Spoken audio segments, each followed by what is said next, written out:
call this meeting to order for the City Council meeting for the City of Walton for February the 13th. We'll go to Gabe Brown for the invocation and pledge. All right.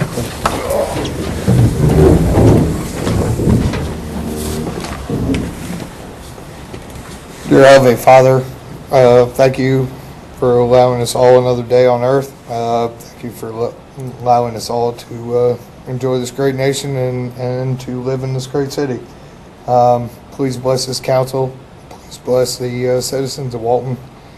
Please allow this council and mayor to make the best decisions possible for the city and move us forward. In your name I pray. Amen. Amen. Pledge allegiance to the flag of the United States of America and to the republic for which it stands, one nation, under God, indivisible, with liberty and justice for all.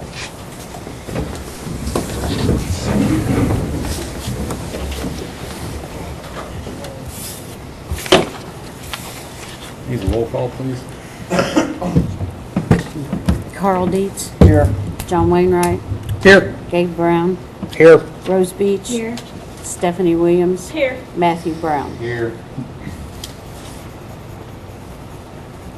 Okay, for the announcements, February the 19th, the Monday office, February 19th, Monday, the office will be closed for President's Day.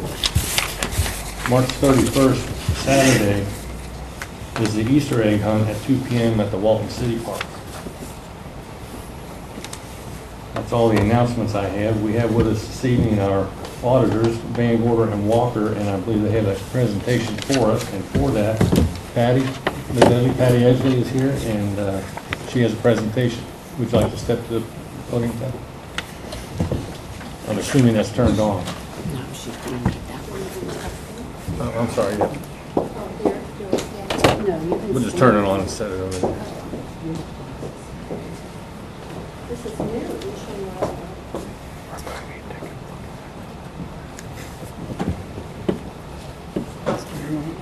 Let's hope it works. There we go.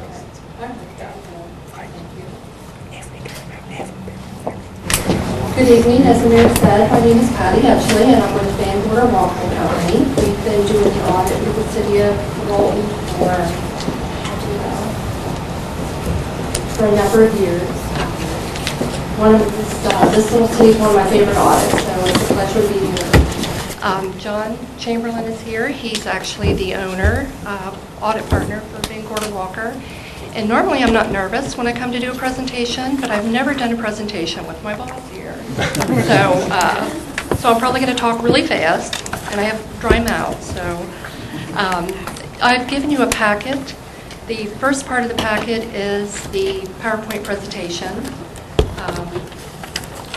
Next, I believe, is the audit report itself, the draft version, and then we have a couple letters that we include as part of the audit. So first, we'll just briefly go over the PowerPoint presentation. I just wanted to say thanks to Joyce, Tammy, and Cassandra.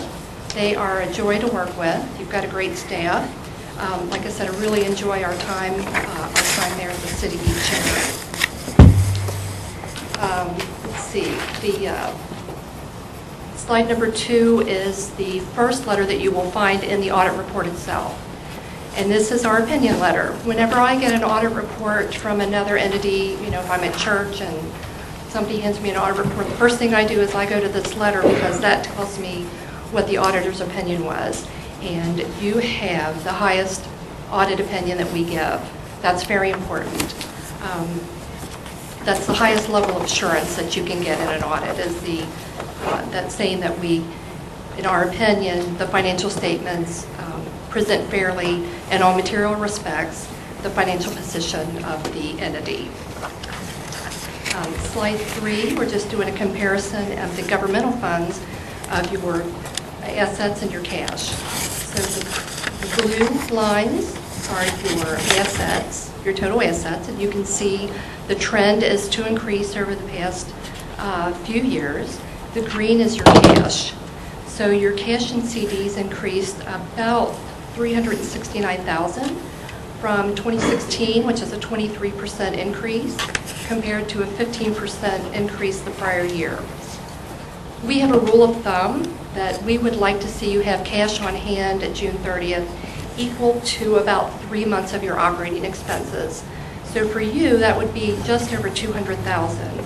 When I divide the $200,000 into the amount of cash that you have, that comes up with nearly 2 years of cash to cover your operating expenses. You're in great position for your general funds. The next slide is the asset cash comparison for your water and sewer fund. So your cash and CDs actually decreased almost 7%, 195,000 from 2016 to 2017, and that compares to a 10% increase, I think, for 2016. Again, we have that 3 months rule of thumb for your operating expenses, which would, for the water and sewer, would be 448,000. You can see where the red arrow is there on the right. That kind of gives you an idea how much cash you need for 3 months. You have approximately 2.6 million in cash, so you have 17 months worth of coverage. If you got no other cash in, you'd be good to operate for 17 months. Again, great cash position. The next slide is a new slide that I inserted, and it relates to the statement on page 18 of your audit report. This is the statement of cash flows. When we present your financial statements, they're presented in generally accepted accounting principles, which means the water service that you use in June or provide in June, you don't see cash for that until probably August. So we go capture that information, bring it to June. Likewise, if you pay a vendor in July for something you received in June, we can capture that call in accounts payable. This statement actually is cash. This says on July 1, you had cash at the bottom of the page of $2.6 million. You ended the year with cash of $2.5 million, so that's that decrease in cash. But then we go further to break it in. This is like your checkbook. This is what goes in your checkbook, what comes out of your checkbook during that 12 months. So the first section is important because these are your operating revenues, your operating expenses. How much are your salaries? How much are you bringing in for your water service? What are you paying on for chemicals, to run the water sewer plant? And you can see that you had a positive cash of $693,000, which is wonderful. So when you have questions like, this part is important for when you have questions like, should we raise water rates? Can we afford additional assets? Can we afford to give our employees raises? You kind of looked at this little section to see how you're doing with your operating cash. The next section, though, that cash has to fund your bond payments, your fixed asset purchases, interest that you pay, these non-cash items that you're also responsible for. They're just not necessarily operating. So you can see mainly the reason you had a little bit of less cash. You can see some odd things with your bond. You did the refinancing of the bond this year, but mainly it's the capital assets that you spent for fiscal year 17. I think that was, you had some work on the Ryan lift station. I think that still was ongoing. I don't think it was finished. So we pulled that out of what you had spent and capitalized that.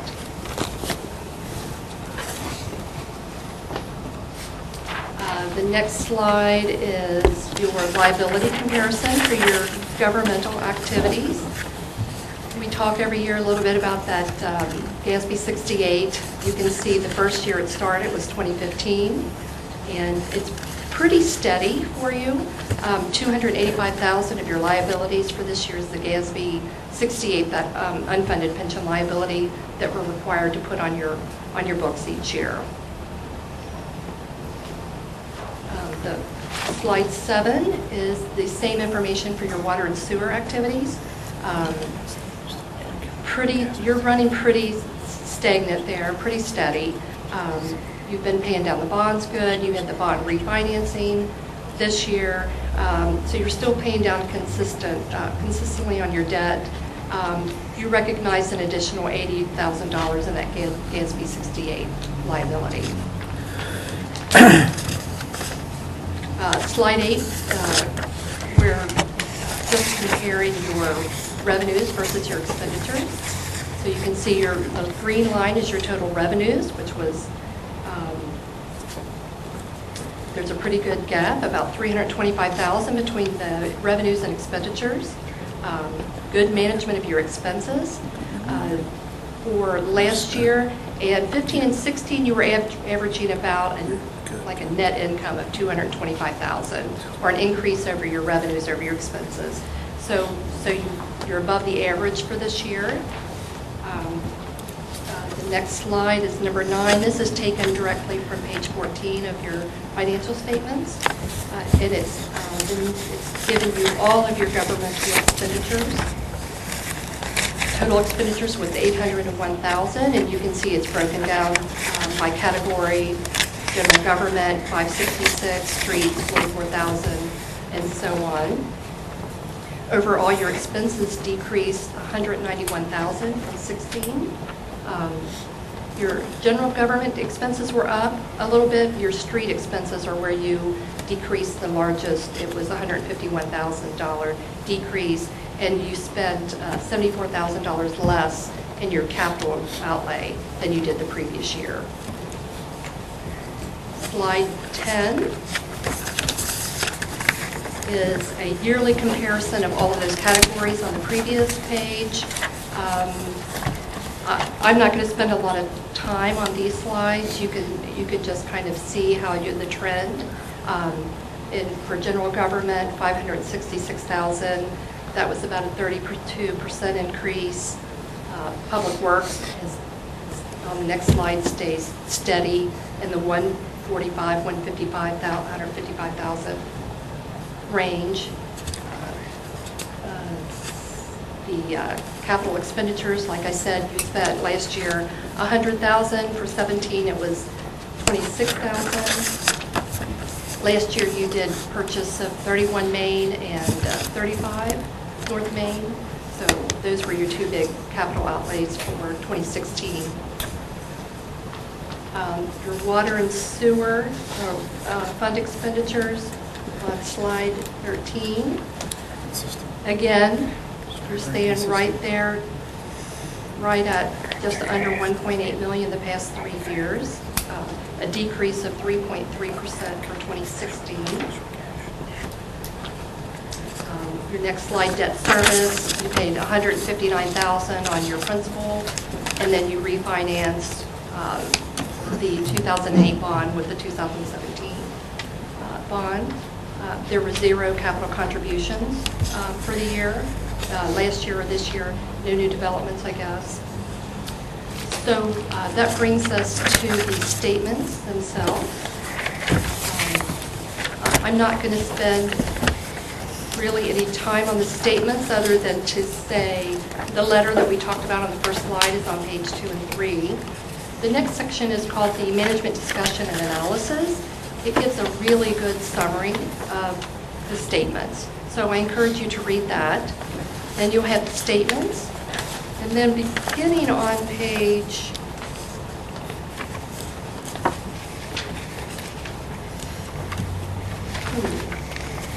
19 starts the notes to the financial statements. This talks about, you can see what your fixed assets are, what your depreciation. It talks about all the different long-term debt that you have. There's probably 4 pages of notes on the GASB 68 pension liability. That's very interesting reading. So I just encourage you to just kind of thumb through and glance at the notes as well. We do give 2 letters. We've given a management letter to management just on some recommendations, nothing that rises to the level of council. And then you have a letter in your packet that we are able to, auditing standards allow us to directly correspond with council. So that's our letter to you. Again, it's pretty standard information. Your staff is doing a terrific job. Like I said, it was a pleasure to work with you. Do you have any questions for me? I know I talked fast. That's good. Tom, what do you want to do So this statement is not going to include the changes to GASB 75 yet? there? No. So that's That the would be next, next year. that's next year? Correct. So we should be pulling money out of this year, or is that going to be on next year's budget? Because it doesn't take goes on the books on June 30th, 18? Correct. So that would be for the budget we're writing here in this summer. It's not, So it's then- similar to the GASB 68 pension. It's not going to be a budgeted. Yeah, it really shouldn't affect, I'm sorry. Yeah. It really shouldn't affect your budget, because there's no cash outlay for these. They're disclosures of items that are, it's just like the pension liability, the health insurance portion, the OPEB, the other post-employment benefits. And so really, there's no cash outlay. Okay. So it does get recorded in the water and sewer fund because it's a proprietary fund type. But other than that, recorded. So we won't need to do fund. anything in regards to you guys? You really don't need to record it in your Okay. budget at all. Gotcha. I don't think anyone would discourage you that at all. Thank you. Because there's really no way to record the change. You don't know what it's going to be. Yeah, that's kind of what I was going to Anything else, Counselor? Thank you, Patty. I guess that's, oh, Gabe? No, just, I was just gonna say, for some of us new on council, or some of us may have lost our phone books, could you guys leave a couple business cards? Yes, and I apologize. No, you're good, trust me, if you knew what was in my wallet, like, you'd totally get it. Usually Cliff John's. But there are, I'm gonna make it the excuse that there are a few new people on council. 859-431. Oh, it says that at the bottom? 0700. Well, there's no headline in who. I got you. Do I call and ask for Van Gorder or Walker? It's dated black and white. Yes. We'll get- Thank you very I do. much. I would appreciate that. You're the first person to We'll thank get the me. new people some cards. You're fine. Yeah. And, I did want to point out, in my preliminary analyticals, something popped out, and I'm like, oh, well, I wonder what happened here. It was the sludge, I might get my terminology wrong. Hauling. You switched from sludge hauling to now you're doing it in-house. And it went from like 410,000 down to 175. That was kind of exciting to see in an audit, so. Save money. That accounts for, yes. Good job. So sludge is Sludge, exciting. sludge is, Yeah. bringing the excitement back. People knew what it was, right? It's bugs. Okay, thank you, Patty. Thank you. Thank you, gentlemen.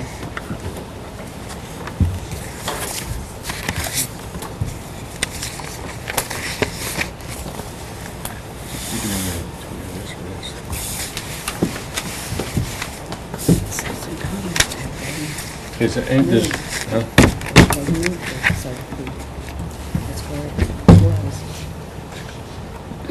Is there any citizens' comments right now before we continue on into the meeting about anything, or anyone want to? Okay, let's go to agenda approval, and before we take a vote on the agenda approval, I'd like to add a special meeting to that agenda, but I'll need a motion to do that. That was for the meeting in December, Minutes for that meeting. the minutes for that meeting. Minutes for that meeting. So these are just to go on the record? Yes. Yeah, that's fine. They will be added. No, I make a motion. we can Motion. approve them. Second. Okay, vote to include those minutes, please. John and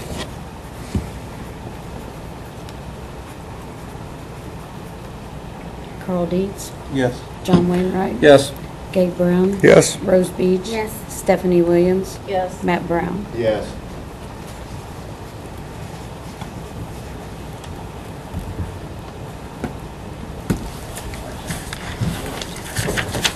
Okay, now, need a motion for the regular agenda approval. So moved? Second. Carl Dietz. Yes. John Wainwright. Yes. Gabe Brown. Yes. Rose Beach. Yes. Stephanie Williams. Yes. Matt Brown. Yes.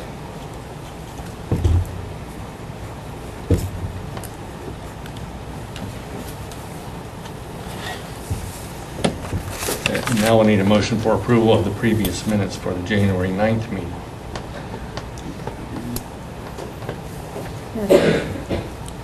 Second. Second. Yep. Carl Dietz. Yes. John Wainwright. Yes. Gabe Brown. Yes. Rose Beach. Yes. Stephanie Williams. Yes. Matt Brown. Yes. Now we need to put it was December 18th. We added it to the agenda, Okay. now we would actually. So now we need approval of the December 18th minutes. So I need a motion for that. It was added to the agenda, now we'll, Motion. Second.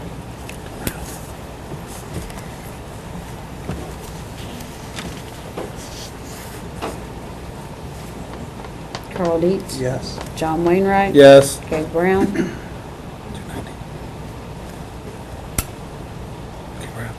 Yes. Rose Beach. Yes. Stephanie Williams. Yes. Matt Brown. Yes.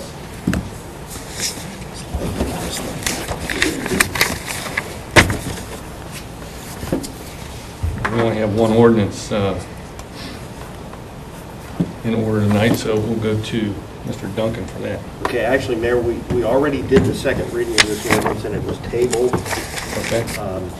Well, we considered second reading, but instead of reading it, we tabled it. So it's back on the agenda now, so we will do the second reading. This is ordinance number 2017-20, an ordinance providing for the installation of stop signs on Old Stevenson Mill Road at the intersection with Central Avenue and providing penalties for violations thereof. And basically, the summary of the ordinance is contained in the title I just read. There's a whereas it says, in order to provide for the health and safety of the citizens and to eliminate a potential hazardous situation for motor vehicles entering Old Stevenson Mill Road from Central Avenue, council would order that stop signs be installed in both directions on Old Stevenson Mill Road at its intersection with Central Avenue in order to form an all-way stop. So that is second reading. It would be up to council now to consider adopting this ordinance, and you can do that by motion. Mr. Mayor, can we open this to discussion? Yeah, for the stop sign ordinance? Yes. Sure. If nobody has any objections, can I speak?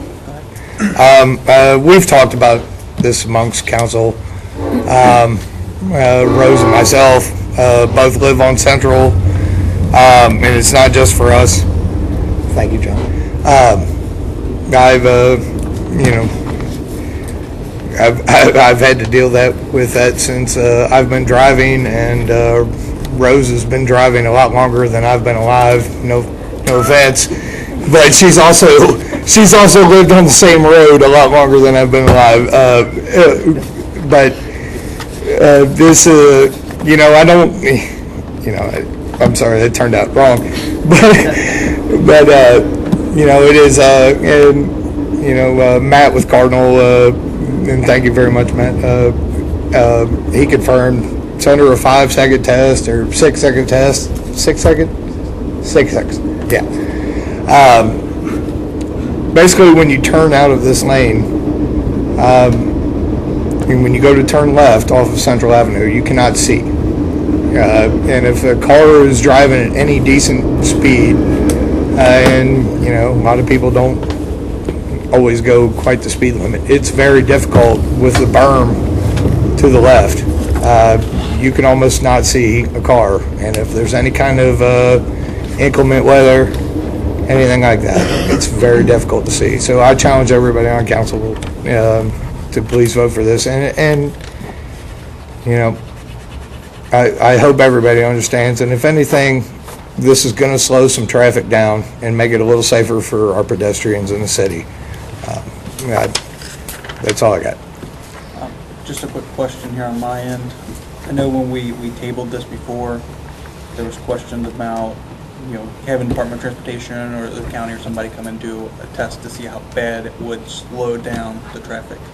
Has anyone done that yet? I know as of last meeting no one had. I know we did the 6-second test, but the overall traffic, so has any of that been covered yet?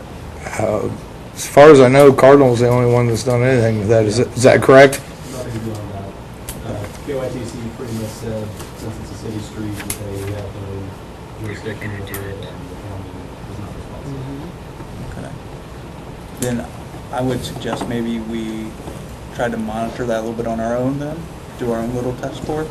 We reached out to the county on that, and the engineer has not responded. So Okay. apparently don't have much interest in it either. And I totally trust council's judgment on the deal, but as far as I'm concerned, I've observed it my entire life. I was not always at that residence, but my grandmother was way before I ever lived there, and it's been the same way since I was 5 years old. It's always been a pain to turn left, and I can even remember when I was a kid being scared to death when my grandfather tried to turn left out of there, and he wasn't the best driver. It's just, I don't know if it's necessary, but there is a lot of traffic, and there's an increasing amount of traffic on that street due to the growth in the city and the new subdivisions. I'm not opposed to if council wants to do some more observation about it, but as far as I'm concerned, I'm all for it. I support whatever council wants to do. Ms. Beach, any other comments? None other than I talked to a police officer the other day, and he agreed that it's one of the most dangerous places in Walton. And I can't remember, his first name's Brad, but I can't remember what his last name is. But he said it's not the worst, and with the growth, like he stated, that's coming to Walton with all the new homes, and people taking the shortcut to go to the interstate, it's really dangerous. All you have to do is go up there in a car, not a pickup truck, but a car, and do what we do. And I do that like at least 3 times a day. I come out that way and make a left-hand turn. And it is very dangerous. And in fact, some guy came through there. I wouldn't say he was a young guy, but he probably was a teenager. He's going like 70 miles an hour. He's probably late for something, and he almost hit me the other day. So it is dangerous. It needs to be taken care of. We can always take the signs down if it doesn't meet our requirements, but I really think at this point it's something that's very dangerous, and something bad's going to happen there. Take a vote, please.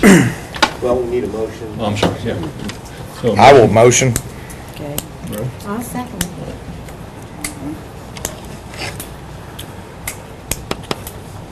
Carl Dietz.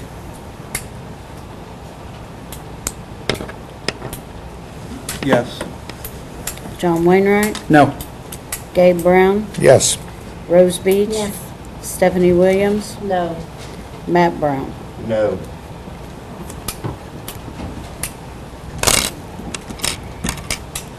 I vote So we have a tied vote. I vote for yes, we'll put up the stop sign.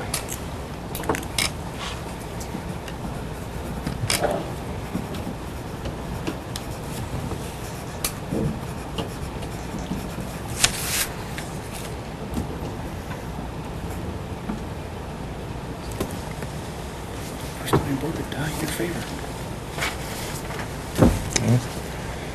I'm glad we didn't have to wait till somebody got freaking killed. Mr. Bogan?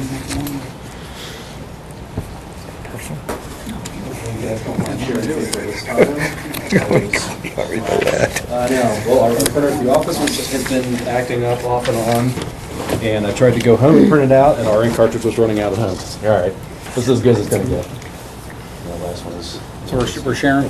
Yeah. All right. If you don't mind. Good. I If not, don't like paper I'll have to anyway. email you a copy. Yeah, that'd be good in the future. Okay. So the High Street pedestrian bridge, engineering expenses are currently at $14,486. That was one of the questions you guys had last time. As far as the state grant goes, I've submitted everything to the state for the environmental review. They expect that takes about a month to run its course. I haven't gotten any comments back yet, but that's been 3 weeks, I think. Norfolk Southern permit review is still ongoing. I asked them for any updated comments yesterday and haven't heard anything back.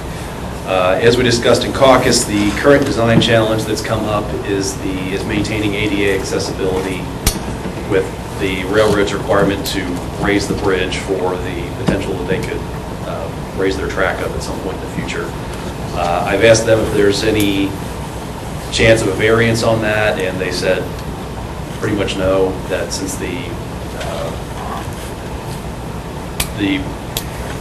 potential of raising that track would be within the 50 to 75 year design life of the bridge, that bridge would be impacted by it, so they said it was a no-go.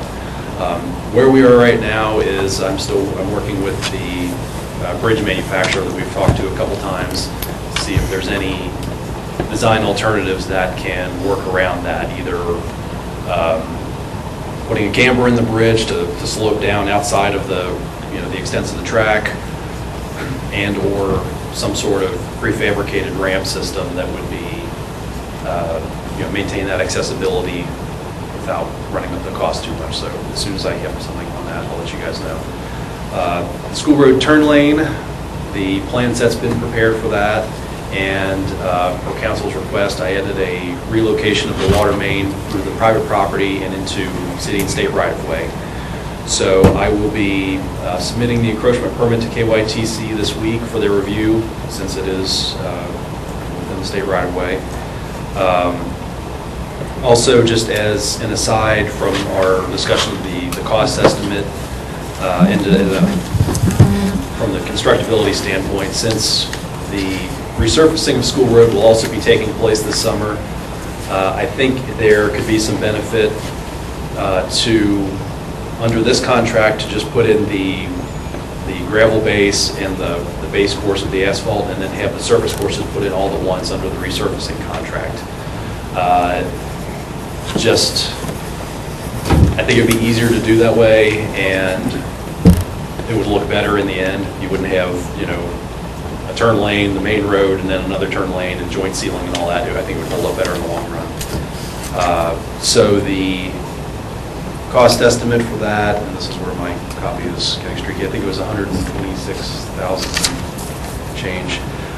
If you guys do decide to include the surface course under this contract and just keep mainline School Road under the resurfacing contract, that would be an additional $20,000. The water model study, I just got the hard copies of the report from Arcadis today. Roger should have gotten his sets for the city as well. Pretty much no surprises in there that didn't come up in the meetings that we had with them. The water system is performing adequately acceptable under current circumstances. They identified some potential problems, just things to be concerned of for the future with ongoing development, mainly the development of a large-scale user within the city. Under normal circumstances, they thought that it would continue to perform adequately, but the worst-case scenario that they ran, the water towers would be difficult to fill back up without some additional pumping capacity. So something to keep in mind. And as the mayor identified last month's meeting, since there's some potential security concerns there with Homeland Security of discussing this in public, if we need to discuss that in the next caucus meeting, I'd be happy to put together just a brief summary for you guys to look over and discuss a little bit more length then. And also just a short note on the Ryan Lift Station Force Main project. I talked to Lonkert today. They are coordinating with Mills Fence for the safety fence around the pump station. They are hoping to be out there either this Friday or next Monday, weather permitting. And that and the associated restoration should be the final touches to that project. Any questions?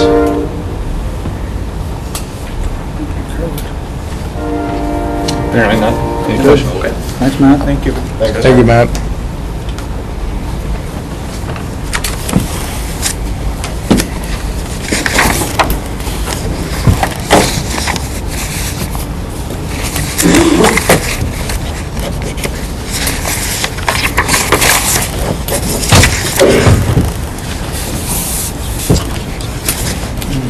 council comments. Yes. I was hoping you would bring it up on your own, but I was curious on your reply to the letter we gave you at the meeting on Tuesday.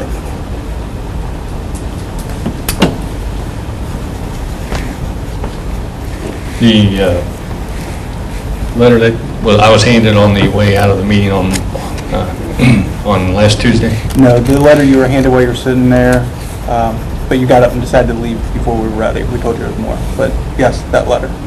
So what was your reply to that? Okay, well, I've been preparing a reply to that. That's the one that Rose Beach had when I was leaving, and she handed it to me, so my response to that is as follows. Regarding the comment about my overstepping my bounds in many things, as a mayor, I'm just doing my job, and I'm nonplussed or perplexed exactly what that is. Kind of vague, so I don't really know what that means. The next one, using my mayor's moment as political advertisement, again, I really don't know, because there's no specifics, so I don't know what that means. Piecing together the building across the street with another person, I have no comment as to, I don't have a frame of reference as to what specifically is being discussed there. Not following the city handbook on the health care costs for city employees without seeking council approval first. My response to that is I have no frame of specific reference as to what is being discussed. I have no comment because I would certainly be more than willing to comment if there is a specific question, but the council approved 100% coverage on this issue in the last budget. So I'm not sure what that is. Not showing up for many public events, my response to that is, as a mayor, I attend all meetings and events required by law. I know of no requirements that would compel me as mayor to attend the so-called public events, whatever those are specifically, other than those required by law. Therefore, I have no idea what public events you are referring to. As everyone knows, I'm not a full-time mayor, but rather gainfully employed outside the city. And to that end, as many social events as my schedule will permit, I do attend. So, having employees help at his house, specifically during the storm, this was a situation where there was a natural disaster of sorts that came through. This question is about a city employee helping a citizen in time of need. I'm unaware of any complaint filed by any city employee regarding this issue. I can assure the citizens of Walton that no order has ever been given to me or by me as mayor to provide services to me at city cost. Now, the next one, having employees work in his backyard. With respect to that, that I as mayor somehow ordered city employees to perform services for me as an individual private citizen is out of order and perhaps slanderous, but since this was nearly 2 years ago, to the best of my recollection, with respect to this issue, it is as follows. According to the situation, the water drainage along east side of South Main was dammed up and needed to be corrected. This concerned the east boundaries of several commercial or residential properties on Main Street. I had accumulated some debris at the east end of my property which needed to be removed in order to open the watershed upstream from my property. In any event, the city determined it was the responsibility to open the water flow and remove the dam that was downstream from my property. Through conversations with the manager, I told the manager that it was my intention to burn that debris, but I was advised that it would not be necessary and that it would be taken care of while clearing the watershed. I never ordered or asked anyone to perform any services for me at the expense of the city. In order for the city to accomplish the clearing of the watershed, it was necessary for the city to cross my property to get to the area. Now, there were a couple of landscape timbers and a small stump there that I did ask the manager to remove if he wanted to and had time to. His response was that it would not be a problem, as it would only took, he later told me it only took a few minutes. The thought of such a minor task never really crossed my mind as to it being a cost to the city. It could have even been considered a quid pro quo, but for using my property to gain access to the work area to alleviate the situation. But I did not order anyone to do anything, nor was I there when it was done, so I assumed that he had time to do it on his own while waiting for the truck to come back or whatever.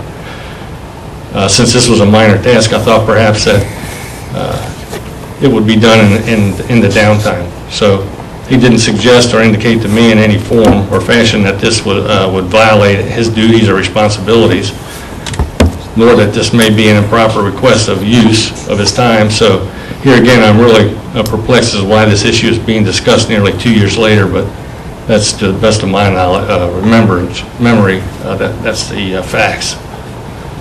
So Councilman Dietz, you asked the mayor about some of those violations, and the mayor stated loudly, according to that paper, that not only does he not have time to read the ordinances, but if given the opportunity, he would do it again. I think there's two different things being discussed here, but my response is that I don't specifically recall the context in which the exchange took place, but perhaps a review of the exchange could be in order for clarification, as this statement is a little confusing and vague. The next one, it says in the October and January's Mayor's Moments, that's my newsletter, the mayor took the opportunity to make comments about this council because some of us would not support its city administrator. My response to that is that in this regard, my comments speak for themselves. To my understanding, both of the next one says, to my understanding, both of the choices privately picked out were either fired or under investigation in previous city administrator positions, yet we're the ones being disparaged in the public. This type of behavior from a mayor is not what the city needs. Well, with respect to the comment, both choices privately picked out were either fired or under investigation in previous city administrator positions. I'm totally perplexed about that. Mr. Noyes and I talked with a city administrator in particular with regard to the position and what the acumen the individual might bring to the position. I'm not sure who the other individual to which you refer is, but it is my job to gather information from individuals to make these decisions. The council refused to seriously consider this issue, and so nobody has ever really been interviewed for the work because the council won't create the position. So with respect to the comment on what the city needs, I was not elected on the premise that I would seek approval for public comments from the city council before sharing the same. The Walton's citizens at large, not the council, elected me to be the mayor. I'm also required by law to report to the council and to the public on the condition and needs of city government as he finds appropriate. So, if I have to report to the citizens in my mayor's moment about the needs of the city, then I feel that's my right, my responsibility to do so. Everyone makes mistakes, and there's mistakes being made currently. There's been mistakes by former administrations, and I'm not going to sit here and say that I don't make mistakes. But as to the amount of money that was mentioned in the paper, that letter, I thought maybe that was a beginning point to negotiate. I mean, if you really think that I should pay the city some money, I mean, it's not that big a deal to me. So if you want, come up with a fair sum or whatever, if it satisfies the council so that we can move on, then, I'll do that. But there's too much work to be done, and there's too much, not enough time really to get this stuff done, so we really need to move on. But if you want to continue to go down this road, we can do that. Seek an opinion from higher authority, but it'd be up to the council if you want to have another special meeting or whatever. I'd be glad to discuss it further. But that's all I have to say about that.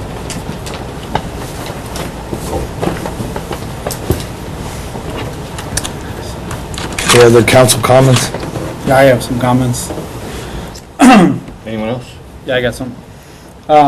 First, I want to send our condolences to the family, Jerry and his family, long-term 17-year employee that had death this past month since our last meeting. So I wish him and his family well. Second, new website is up and operational, so check it out.